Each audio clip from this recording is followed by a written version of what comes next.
cruelty, Animal cruelty. Animal cruelty. Animal cruelty. Animal cruelty. Animal cruelty. Animal cruelty. One inspiring story that I've heard is about a woman and her husband in Texas who were farming beef, cattle, rearing cattle for beef, and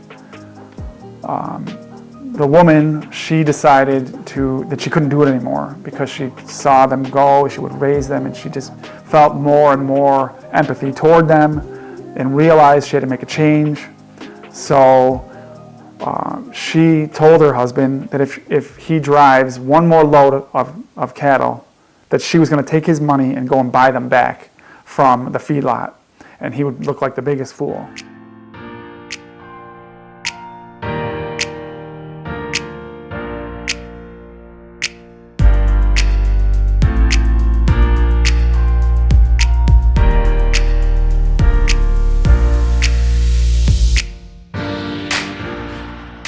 We got a call from somebody, and he said that he has 4 chickens that he rescued and whether we could take him. And I said, well, what's the story? And he said he found him about an hour from here on the side of the road. He was driving along and he saw something huddled in the snow, and he realized it was a chicken. So he stopped and he saw that over the bank there were boxes full of chickens that somebody had dumped, and they pretty much, most of them had frozen to death. We had back in 2009 the Bushway veal production facility that we were involved in an undercover investigation, and there was a whistleblower from the agency, the U.S. Agency of Agriculture, U.S. Department of Agriculture, and ended up resulting in felony animal cruelty charges for the worker and the owner of that facility, and played out over 2009 and 2010. That kind of galvanized a lot of interest here in the issue, and I think was part of sort of kicking off a national movement towards enacting some of these bans. So I got called on scene. There was a couple of dozen of cows, and the situation was the farmer had an injury, couldn't care for his cattle anymore, and somebody else came in to care for the cattle and wasn't able to care for them appropriately. So some of the cattle on the farm had died.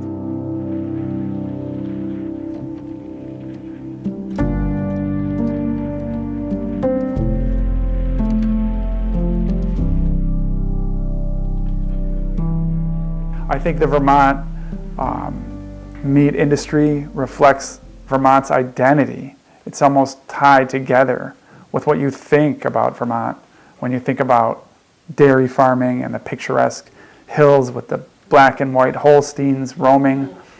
I think it paints a picture, but it's also a deceiving one. But I think that Vermonters feel attacked when you discuss the underlying issue. I think the meat industry reflects on Vermont culture. We have I think Vermont likes to, and in many cases it's true, we have a history of small farm operations that date back many years. We still need to have vigilance in enforcing the laws that we have in place, even if some of the scale of the problems are smaller than in other places in the country.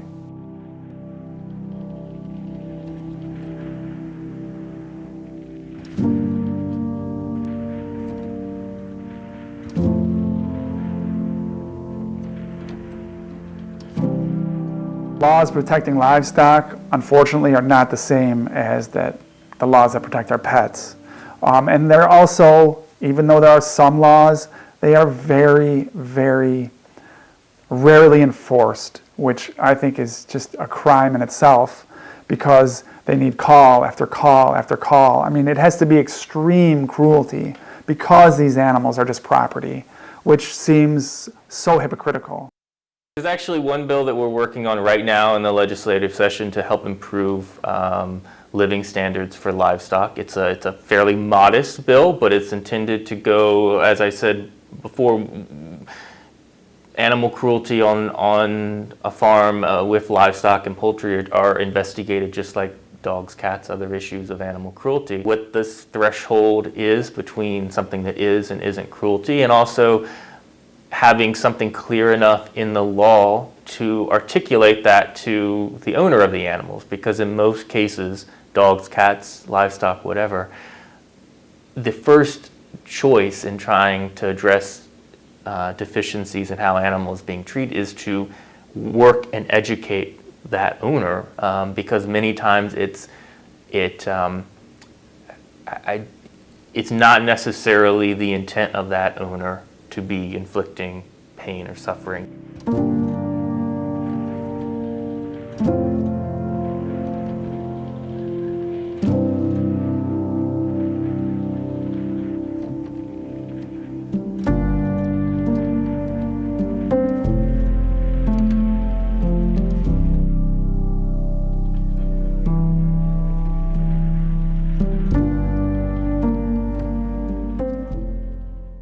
As a whole, I think that Vermonters are not informed at all about the animal agricultural industry and how it's tied to the environment. But it's very hard to get someone who wants to be willfully ignorant to change. It's very difficult. So that one, it's not an easy answer.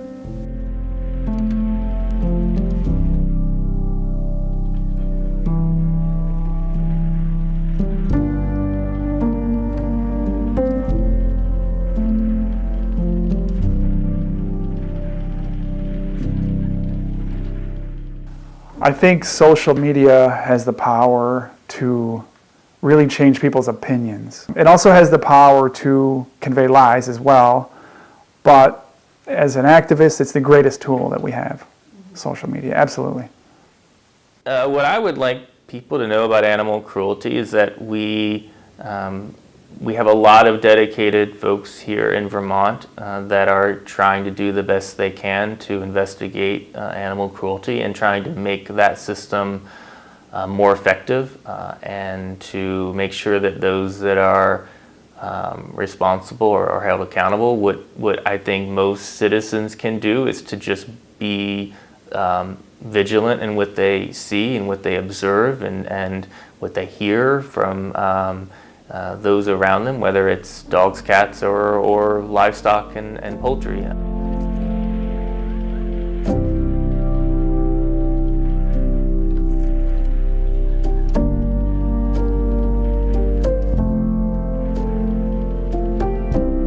I think when people are cruel to animals or to anybody, really, oftentimes they are really disturbed beings. They're really very mentally ill, because anybody who is an empathetic being could never do that. But we also are living in a society where empathy is not and compassion is not really promoted heavily.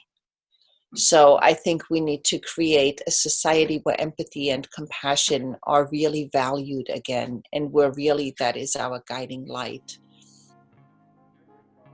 Well, I think what Vermonters can do to prevent animal cruelty would be to get engaged in what we're doing at the State House to try to advance laws and policies that are going to better care for livestock, better care for all kinds of animals, that they are conscious about what food decisions they make as consumers and what contribution that is having, positive or negative, on the world around you. Most people are going to be inclined to want to do the right thing or at least go towards the right thing, and that's what we're trying to get people to do. Animals are not food, and my advice would be to think about the choices you make. All your choices. Every time you eat a meal, that was a juvenile animal, and we don't have to do it. So if we can choose not to cause harm, why would we choose to cause harm? That would be my advice. What you can do: get involved with local organizations, educate yourself about laws and bills that protect livestock, adopt meatless Mondays, and decrease your consumption of meat and dairy. If you see animal cruelty, report it. Advocate against animal cruelty.